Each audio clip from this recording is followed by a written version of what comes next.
Hello and welcome to today's Lol Esports Roundup. We're going to cover some roster moves from the last couple of days. LPL will start in only a few days, so if you're not a YouTube member and you want my predictions, I suggest you become a member so you can get my predictions. So the news from the last couple days: some LPL, some LCS. Anyone's Legend has started to fill some holes. Anyone's Legend was an absolute disaster in spring. It was one of the worst. I mean, they're one of the worst major region teams. iBoy has joined them. These numbers are from Rare Adam. In 2022 summer, he was unemployed for spring. Had a 2.3 KDA, 9 CS per minute, 67.7 KP. So definitely lackluster. 565 damage per minute, 27.9 damage share, 23.5 gold share, 11 champions, 42 games. I was not impressed with iBoy last year. Is he an improvement over Betty? I think it's a wash. They've also called up Zikui. I'm going to go Zikui, I guess. Zikui is their LDL bot laner. His numbers are pretty good in the LDL, and I think that they're going to go with one of those deals where they have a veteran and they have a rookie and intermix if they must. Had a 621 KDA, 984 CS per minute, 70.4 KP, so more involved, better farm, lower level of competition. 662 damage per minute, so almost 100 DPM more. Different meta, keep that in mind. 25 gold shares, so more fed. 5 champions in 15 games. Anyone's Legend also has signed Zora to be their support. Zora, these numbers are from IG Young. Zora had played in the LPL prior, but these numbers are his most recent. He was in the LDL in spring. 386 KDA, 77.6 KP, 157 damage per minute, 9 champions, 14 games. We must keep in mind, IG allowed Zhao Yuji to be with IG's main roster to start the split. So they have separated their development league bot lane. Dog 8 is the head coach for Anyone's Legend. He's 27 and 35 in his career as a coach in a major region. FPX, Jingyi. So Jingyi has been brought up. He has not played at all in 2023. These numbers are from 2022 at Asia Stars Challenge. If you recall, this occurred between the top development leagues in the East. We had VCS, Japan, Korea, and PCS, as well as China represented. And FPX actually did very well at that event.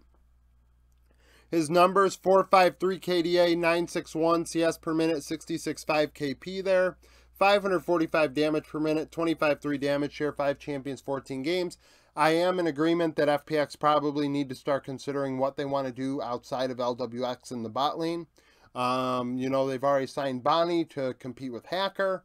Those two players, Hacker and LWX, are definitely the two players that I identify as players that probably need some competition. A lot of people love LWX, obviously former world champion, but in my opinion, they've changed everything and FPX hasn't really gotten better. So at a certain point, you have to do what you have to do. Ninja and Pajamas have made some moves. So Angel from NRG has been signed to play for NIP. 3.7 KDA, 8.3 CS per minute, 63.3 KP. Very facilitator oriented. I thought Angel would be a perfect fit for NRG. It did not work out as they went through multiple coaches and now have completely blown up their roster. So we'll see if he can return to form with NIP from what he did with Weibo and Suning prior. 530 damage per minute, 23.8 damage share, 21.7 gold share, 15 champions in 36 games in spring. And he is better than Dream. I thought Dream looked very good for Victory 5 last year. But after seeing him with NIP all split long and NIP going between a couple junglers, Shadow and who was the jungler before Shadow? Oh, Zhao Lao Bao. He's still there. I thought Dream and Zhao Lao Bao would be able to continue, and it just didn't happen.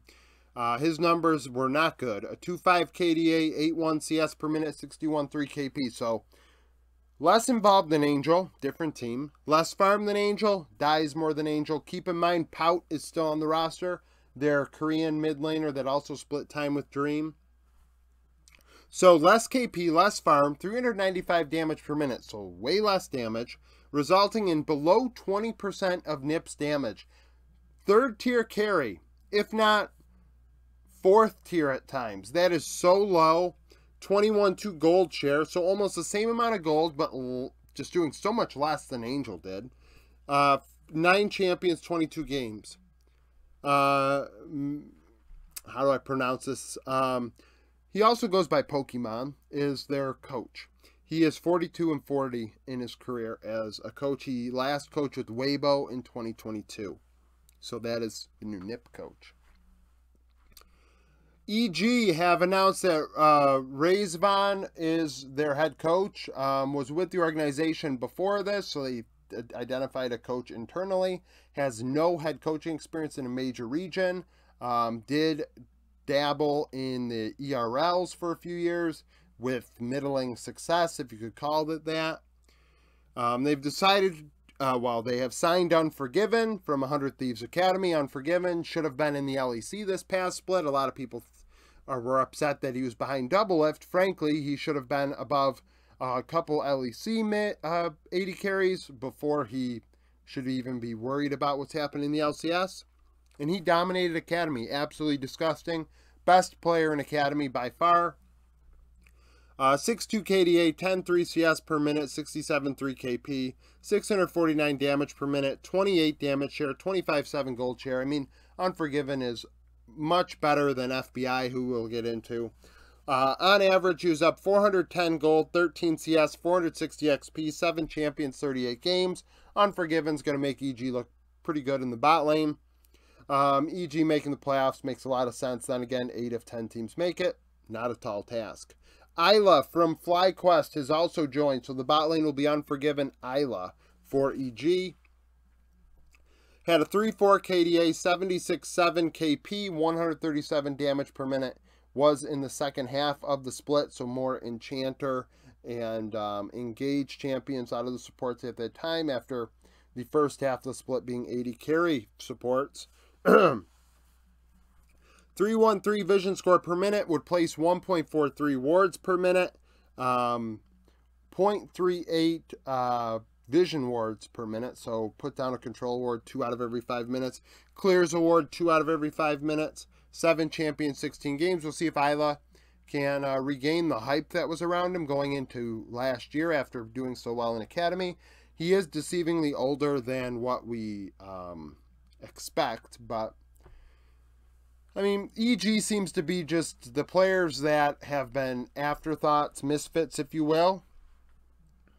NRG, who have taken the role of CLG, have signed FBI from EG. FBI's numbers, a lot of people think he's one of the best 80 carries in the LCS. He might be, but it's not because he's great. I think it's because the LCS 80 carry pool is not super strong. When people look at it that way, I mean, it's easily Prince and Berserker ahead of FBI, Doublelift ahead of FBI.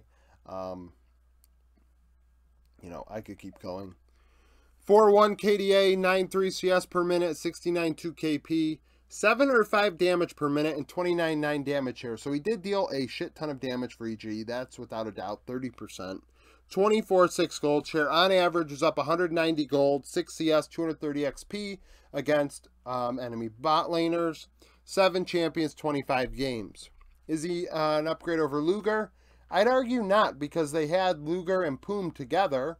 Now it's just FBI, and Luger and Poom had been together for years. So does Poom get better without the 80 carry he's been with for a while? I don't know. Is this going to be like a Apollo Hakuo situation? Who knows? Lastly, Ultra Prime have called up their LDL jungler to compete with Ning. Hook had a 385 KDA, 575 CS per minute, 74.4 KP in the LDL. So involved in nearly 3 out of every 4 kills and out farming the majority of the enemy junglers. Talk about a jungler trying to, I don't know, take my heart, if you will. 319 damage per minute, 20.2 gold share, very carry oriented. 9 champions, 23 games. At times Ning looked good for Ultra Prime, but Ultra Prime are an absolute disaster. So them making changes needs to happen. So, you know, similar to Anyone's Legend, FPX, NIP. I mean, the 4 teams on here making moves were non-playoff teams for a reason.